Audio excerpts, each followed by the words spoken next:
Salve, salve galerinha do ar, é Diego Silver para mais um episódio do vlog. E hoje eu tô aqui pra gente continuar a falar da NBA, pra tirar as dúvidas sobre as transações da liga, pra gente entender o que rola na maior liga de basquetebol profissional do mundo.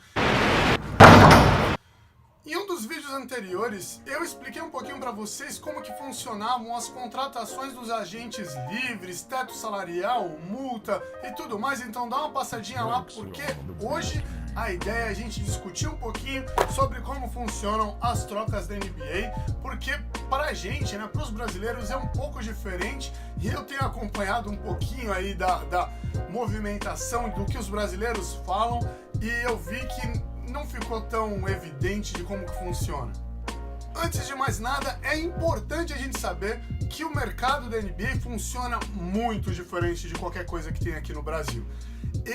Se a gente for comparar com o mercado do futebol, ele é muito diferente, porque no futebol existia o passe que era do clube, que agora é do jogador, e aí tem a questão do pré-contrato, onde eles podem assinar um contrato com um clube diferente 6 meses antes do término do vínculo, e na NBA não é bem assim.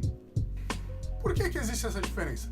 Porque no futebol existe essa coisa de contrato e direitos federativos. Então, para um jogador sair de um clube para ir para o outro, existe toda uma multa que às vezes o jogador paga, às vezes o clube interessado paga, e aí não importa para quem esse dinheiro vai, normalmente acontece uma reuniãozinha entre o clube interessado, o clube que tem os direitos, ou quem tenha os direitos, às vezes é direito de agente, de empresa, enfim, e o jogador. E eles discutem para definir aí quanto que vai ser a multa, se não vai ter multa, se vai ter algum jogador envolvido. Às vezes o passe é de X milhões de reais, eles falam, olha, o passe desse jogador é de X milhões de reais e a gente paga a diferença. Então às vezes eles colocam algum jogador para completar esse valor, enfim. Acontece uma reunião e aí é decidido o que vai, para onde vai e tudo mais, até às vezes novos salários do jogador a ser adquirido pelo outro clube. Na NBA existe sim um contrato, ok? E esse contrato ele tem lá as suas cláusulas de direito de onde vai, de quem negocia, se o jogador escolhe, se a franquia escolhe, mas vamos deixar isso para um outro vídeo. Agora vamos pensar no que está acontecendo nesse momento, que é o que fez a maior bagunça de todas para os brasileiros que não acompanham o que geralmente acontece, ou até às vezes a gente tem alguma memória fraca e não lembra que isso é algo muito comum. Essas trocas, do jeito que tem acontecido agora nessa janela, é algo muito comum acontecer na NBA e existe sim amor na liga. O que as pessoas têm que entender é que na NBA as franquias são como empresas e os atletas são como empresários que negociam os seus serviços como atletas para essas empresas. E dentro dessas negociações podem existir trocas de serviços. As trocas podem acontecer de diversas formas, mas no geral elas são ligadas aí ao montante do salário. Por exemplo, um time X pode ter um jogador que ganhe 10 milhões de dólares no ano, e o time Y pode ter 2 jogadores que cada um ganhe 5 milhões de dólares ao ano. Aí, para não comprometer o teto salarial de ninguém, eles fazem as trocas dos 2 jogadores por um, que aí dá o mesmo salário, e beleza, todo mundo fica feliz com isso. Algumas trocas ainda podem incluir escolhas no draft, como foi o caso da troca aí do Kawhi Leonard com o DeMar DeRozan, que ainda envolveu alguns outros jogadores, e o Spurs recebeu escolhas do draft, escolhas protegidas do draft, que eu também vou deixar para explicar mais para frente.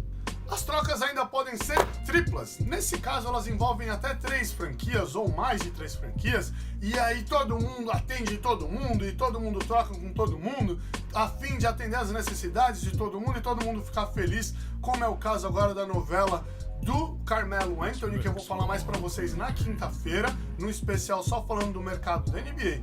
E aí, nesse caso, como adiantando a possível troca do Anthony, que pode se concretizar nos próximos dias, ela envolve o Oklahoma City Thunder, o Atlanta Hawks e o Philadelphia 76ers, e ainda pode envolver o Cleveland Cavaliers e o Houston Rockets.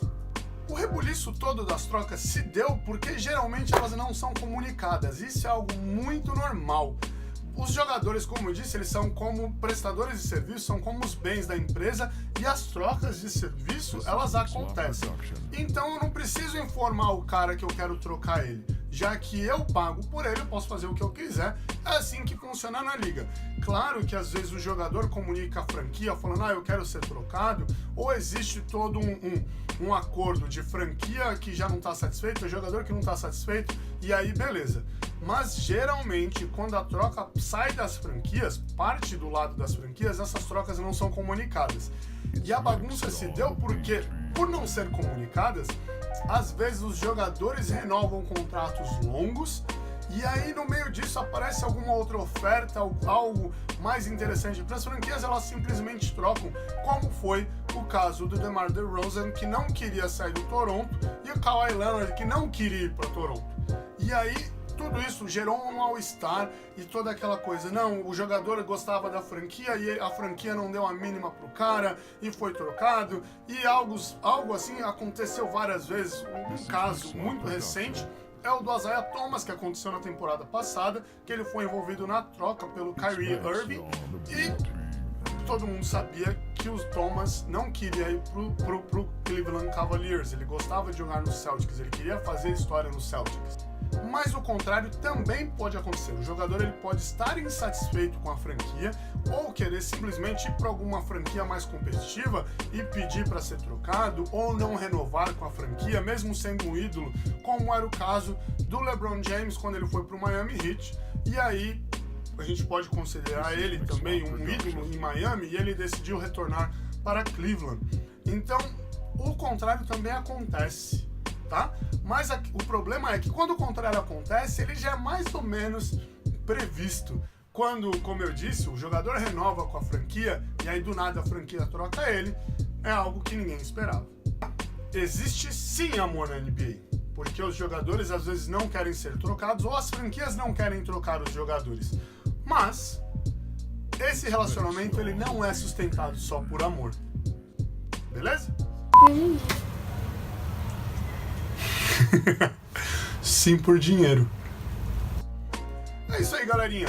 Só para avisar vocês, toda quinta-feira tem vídeo do Insider ou algum outro vídeo especial do canal. E nessa quinta-feira eu vou falar sobre mercado da NBA. Então fiquem de olho que eu já fiz um videozinho falando do LeBron James indo pro Lakers, do DeMarcus Cousins indo para o Golden State.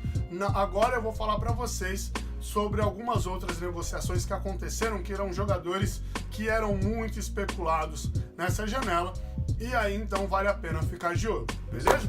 Se você gostou desse vídeo, não deixa de se inscrever no canal, não deixa de ligar o sininho das notificações e deixar lá o seu like e vem comentando. Até o Carlos Eduardo, ele pediu para mandar um abraço para alguém, que agora eu não lembro, mas tá aí. Carlos, abraço aí pra galera do seu bairro, do seu rolê. Tamo junto, irmão. A bola eu não vou sortear ainda, porque essa bola aqui é do coração, faz parte do cenário. E é isso, galerinha. Compartilhe o canal, ajuda o canal a crescer, porque a gente precisa chegar logo a 4.000 inscritos. Porque a gente quer ativar algumas coisas que o YouTube fornece pra gente. Beleza? Abraços. Nos vídeos anteriores eu expliquei para vocês como que funcionam as contratações dos agentes.